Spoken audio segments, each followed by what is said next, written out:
Hello ফুটবলপ্রেমী ভাই ও বোনেরা, 2026 বিশ্বকাপে আমরা অনেক কিছু দেখার আশা করেছিলাম, কিন্তু পর্তুগাল বনাম ডিআর কঙ্গোর ম্যাচে যা ঘটলো তা দেখার জন্য ফুটবল বিশ্ব মোটেও প্রস্তুত ছিল না। পুরো 90 মিনিট শেষে স্কোর কার্ড বলছে 1-1 গোল। পর্তুগাল ফ্যানরা এখন মাথায় হাত দিয়ে ভাবছে এ কিয়া হো গেয়া। আর কঙ্গোর মানুষ ঐতিহাসিক আনন্দে রাস্তায় নেমে নামছে, নাচানাচি গান গান করছে, কারণ ফুটবল বিশ্বকাপে নিজেদের ইতিহাসে এই প্রথম কোনো পয়েন্ট পেল ডিআর কঙ্গো। আর এই ঐতিহাসিক মহাকাব্যে দুই প্রান্তে ছিলেন দুই নায়ক। একজন হলেন আমাদের স্বঘোষিত 100 কোটি টাকার গড ক্রিস্টিয়ানো রোনালদো, যিনি পুরো 90 মিনিট মাঠে থেকে ভূতের পারফরমেন্স দিয়ে 5.9 রেটিং নিয়ে মাঠ ছেয়েছেন। আর অন্য প্রান্তে ছিলেন কঙ্গোর আসল হিরো ইওয়ান উইসা, নিউক্যাসলের ফরওয়ার্ড, যিনি ওয়ান পর্তুগালের বিশ্বসেরা ডিফেন্সকে নাচে কঙ্গোকে এনে দিলেন স্বপ্নের এক পয়েন্ট, স্বপ্নের এক গোল। আজকে আমরা এই দুইজনের পারফরমেন্স এমন এক ময়নাতদন্ত করব যা দেখে রোনালদো ভক্তদের হার্ট অ্যাটাক খাওয়া ছাড়া উপায় থাকবে না। ফুটবল দুনিয়া একটা মিথ বা গুজব আছে, রোনালদো নাকি গোল করতে কোনো মিডফিল্ড লাগে না, ওনার পার্সোনাল ট্যালেন্টই যথেষ্ট। তো ভাইরে ভাই, এই ম্যাচে ওনার সে পার্সোনাল ট্যালেন্ট কোথায় সময় করতে গিয়েছিল? যেখানে পুরো 90 মিনিট খেলে রোনালদো বল ছেয়েছেন মাত্র 25 বার, সেখানে কঙ্গোর ইওয়ান উইসা পুরো ম্যাচ জুড়ে সচল ছিলেন। পর্তুগালের আক্রমণ ভাগের খেলোয়াড়দের মধ্যে রোনালদোর রেটিং ছিল অন্যতম সর্বনিম্ন, মাত্র 5.9। অন্যদিকে উইসা পুরো 90 মিনিট খেলে দেখিয়েছেন কাকে বলে ইম্প্যাক্ট। তার পাসিং অ্যাকুরেসি ছিল 90%, 20টি পাসের মধ্যে 18টিই ছিল একদম নিখুঁত। আর বল হারিয়েছেন মাত্র 3 বার, যেখানে আমাদের গডশেপ বল পায়ে পেলেই কঙ্গো ডিফেন্ডারদের চাপে সাইডলাইন দিয়ে বল আকাশে মারছিলেন।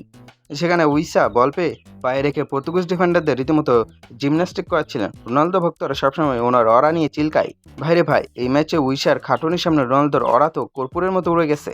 চলুন এবার ম্যাচের রোমাঞ্চকর অংশে যায়। প্রথমার্ধে অতিরিক্ত সময় অর্থাৎ 45+5 মিনিট। পর্তুগালের ডিফেন্ডাররা হয়তো ভাবছিল আর কয়েক সেকেন্ড পরেই তো রেফারি হাফ টাইমের বাঁশি বাজাবে, চলো একটু জিরে নিই। ঠিক তখনই বাম প্রান্ত থেকে আর্থার মাসুয়াকু বাতাসে ভাসিয়ে এক দুর্দান্ত ক্রস বাড়ালেন, আর সেই ক্রসে বাজ পাখির মতো ডাইভ দিয়ে পর্তুগাল ডিফেন্সের মুখের ওপর চমৎকার এক হেডার গোল করে কঙ্গোকে উল্লাসে ভাসালেন ইওয়ান উইসা।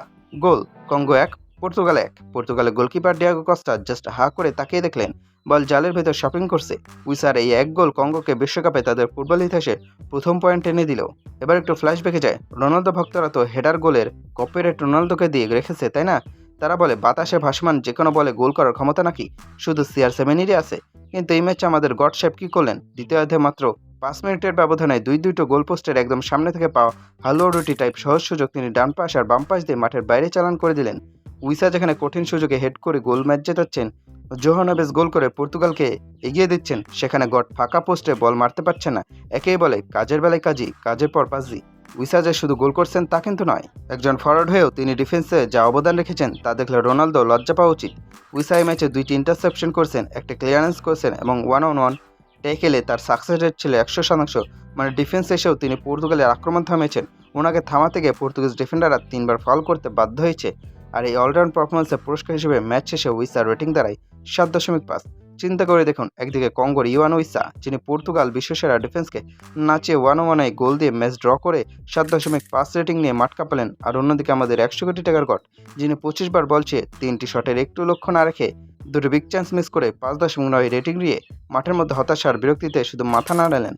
দোষ কার? ওনার ভক্তদের মতে দোষ অবশ্যই কঙ্গোর, অথবা স্টেডিয়ামের, নাহলে পর্তুগালের মিডফিল্ডের, নাহলে যুক্তরাষ্ট্রের বাতাসের, রোনালদো জুতার ফিতার, কিংবা হয়তো পর্তুগালের কোচের কপালে থাকা টিপের, নাহলে পর্তুগাল কোচের টাকমাথার। গোটের তো কোনো দোষ হতেই পারে না। তো বন্ধুরা, এই হলো 2026 বিশ্বকাপের সবচেয়ে বড় ট্রল বা রোস্টের গল্প। মিডফিল্ডাররা যদি চামচে করে মুখে তুলে না দেয়, তবে আমাদের স্বঘোষিত গটের ব্যক্তিগত ট্যালেন্ট দিয়ে গোল করা তো দূরে কথা, বল খুঁজে পাওয়াই কঠিন হয়ে যায়। কঙ্গোর বিপক্ষে এই ম্যাচটি আবারও প্রমাণ করলো ফুটবলটা একা লাফিয়ে শিউ করার খেলা না, মাঠে যান প্রাণ দিয়ে লড়তে হয়, যা ইওয়ান উইসা করিয়ে দেখেছেন।